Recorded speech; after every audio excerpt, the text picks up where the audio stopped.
Hello friends, आज की इस वीडियो में मैं एक्सप्लेन करूंगा बॉर्डर 2 मूवी को, जो हाल में ही थिएटर में रिलीज हुई है और पब्लिक भी इसे काफी अच्छा रिस्पांस दे रही है। तो चलिए बिना वक्त बर्बाद किए मूवी का एक्सप्लेनेशन शुरू करते हैं। मूवी की शुरुआत में हमें 1971 का फ्लैशबैक दिखाया जाता है कि कैसे हमारे सोल्जर्स ने कम रिसोर्स होने के बाद भी पाकिस्तान को घुटने पर लाकर रख दिया। अब मूवी प्रेजेंट में आती है, जहाँ कश्मीर में कुछ आतंकवादी घुस आते हैं और उनका सामना होता है फतेह सिंह यानी हमारे सनी पाजी से, जो उन आतंकवादियों को चुन चुनकर मारते हैं और उन्हें पाकिस्तान की तरफ भगा देते हैं और उन्हें वार्निंग देते हैं कि अगर दोबारा उन्होंने भारत की तरफ आंख उठाकर देखा तो उनकी आंखें देखने लायक नहीं रहेंगी। फिर हमें पाकिस्तान का सीन दिखाया जाता है, जहां पर मिशन बनाया जा रहा है कि कैसे इंडिया पर एयर, लैंड और नेवी तीनों तरफ से हमला करेंगे और उसके बाद इंडिया के अपने आप दो टुकड़े हो जाएंगे। फिर सीन पठानकोट में शिफ्ट होता है, जहाँ पर हम मिलते हैं मेजर होशियार सिंह से, जो अपनी टुकड़ी को लीड कर रहे हैं, जिन्हें खबर मिल रही है कि बॉर्डर पर खतरा बढ़ता जा रहा है, जिसके लिए वो लोग अभी से प्रैक्टिस करना शुरू कर दें। फिर हमें इंडियन एयरफोर्स का सीन दिखाया जाता है, जहां पर हम मिलते हैं मेजर सिखों से,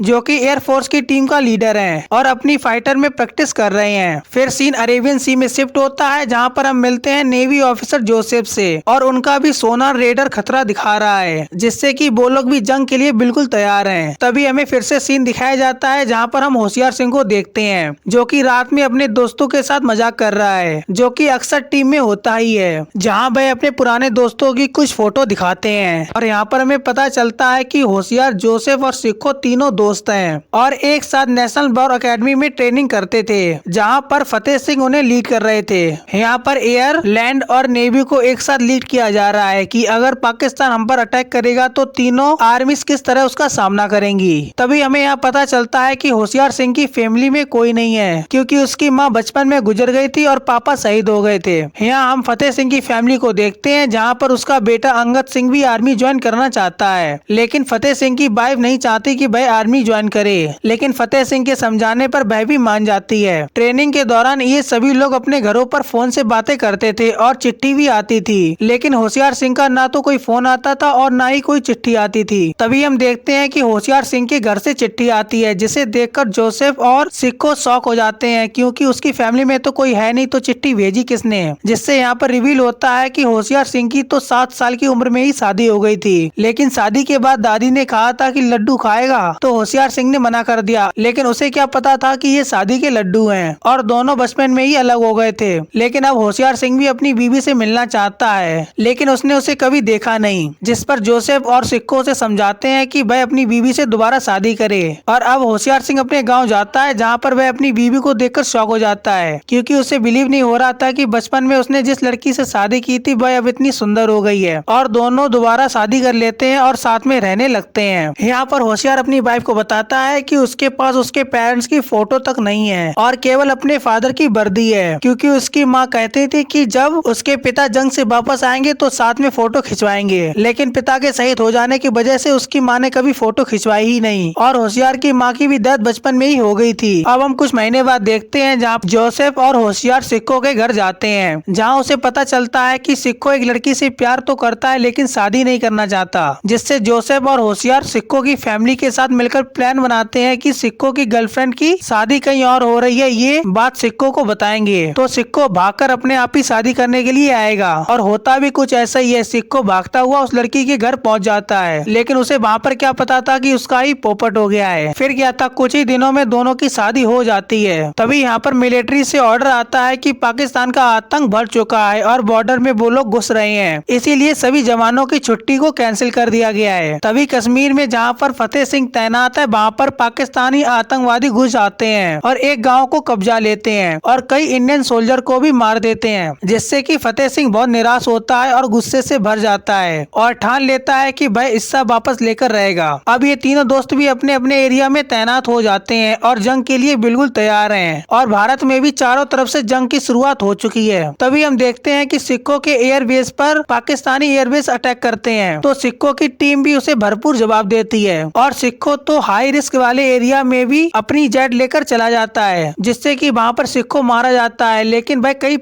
वह कई सारे पाकिस्तानियों को मारकर ही शहीद होता है। को अब नेवी ऑफिसर जोसेफ के शिप को दिखाया जाता है, जहाँ पर पाकिस्तानी शिप अटैक करते हैं, जिससे वो लोग संभाल ही रहे थे कि लेकिन एक सबमरीन से उनके ऊपर पाकिस्तानी और अटैक करते हैं, जिससे कि उनके शिप में पानी भर जाता है, जिससे पाकिस्तानी बहुत खुश होते हैं। दोनों तरफ से काफी देर तक बॉम्बिंग होती है और लास्ट में जोसेफ उनके ऊपर एक ऐसा अटैक करता है जिससे पाकिस्तानी शिप पूरी तरह जल जाता है, लेकिन यहाँ जोसेफ भी शहीद हो जाता है। अब ये खबर पूरे इंडिया में फैल जाती है कि हमारे देश के कई जवान शहीद हो चुके हैं। ये सुन के होशियार सिंह गुस्से से भर जाता है और उसे पता चलता है कि पाकिस्तानी बॉर्डर से अंदर घुसने की कोशिश कर रहे हैं और इंडियन सोल्जर्स को मार रहे हैं, जिससे उनकी टुकड़ी में आर्मी मेंबर्स की संख्या भी कम हो रही है। और अब होशियार का प्लान साफ था कि वहाँ जाएंगे और पाकिस्तानियों को मारेंगे और वहाँ पर हिंदुस्तान का झंडा गाड़ेंगे। अब कश्मीर में उस विलेज को दिखाया जाता है जो आतंकवादियों के कब्जे में है। यहाँ फतेह सिंह की आर्मी ये प्लान बनाते हैं कि जैसे ही पाकिस्तानी आतंकवादी अपने टैंक को अंदर लेकर आएंगे तो अपने आप ही मारे जाएंगे, लेकिन वो लोग अंदर आते ही नहीं, उल्टा बाहर से ही अटैक करते हैं, क्योंकि उन्हें पता चल गया था कि इन लोगों ने जमीन पर माइंस बिछा रखे हैं। यहाँ पर इंडियन सोल्जर्स और पाकिस्तानी सोल्जर्स में जबरदस्त फाइट होती है और फतेह सिंह यहाँ पर तुरंत दूसरा प्लान बनाते हैं। यहाँ फतेह सिंह अपनी आर्मी के साथ उनके टैंक के ही नीचे ग्रेनेड को फेंक देता है, जिससे कि वो सभी टैंक फट जाते हैं और सभी पाकिस्तानी आतंकवादी मारे जाते हैं। लेकिन हमारे तरफ के भी कई सारे सैनिक शहीद हो जाते हैं और दूसरी तरफ होशियार सिंह भी कम आर्मी के साथ ही आतंकवादियों से भिड़ जाता है और वहाँ पर हिंदुस्तान का झंडा गाड़ देता है, जिससे कि होशियार सिंह बहुत खुश होता है, लेकिन उसे दुखी भी था कि उसके दो पक्के दोस्त इस दुनिया में नहीं रहे और शहीद हो गए हैं, जिसकी वजह से वह दोनों दोस्तों के घर बारी बारी जाता है और उनको उनकी फैमिली से मिलता है। और इसी एंडिंग के साथ मूवी यहीं पर खत्म हो जाती है। वैसे मूवी कमाल की है और मूवी में वरुण धवन की एक्टिंग भी इस बार गजब है और साथ में सनी पाजी के डायलॉग दमदार हैं। मूवी का रन टाइम 3 घंटे से ज्यादा का है, लेकिन मूवी बोर बिल्कुल नहीं करती है। और मूवी की lead star cast Sunny Deol, Varun Dhawan, Diljit Dosanjh और आहान शेट्टी ने भी कमाल का काम किया है। वैसे मूवी को रिपब्लिक डे को आपको अपनी फैमिली के साथ जरूर देखना चाहिए। तो गाइस, आपको एक्सप्लेनेशन कैसा लगा कमेंट करके जरूर बताइए। अगर वीडियो पसंद आई तो लाइक शेयर एंड सब्सक्राइब। तो मिलते हैं नेक्स्ट वीडियो में।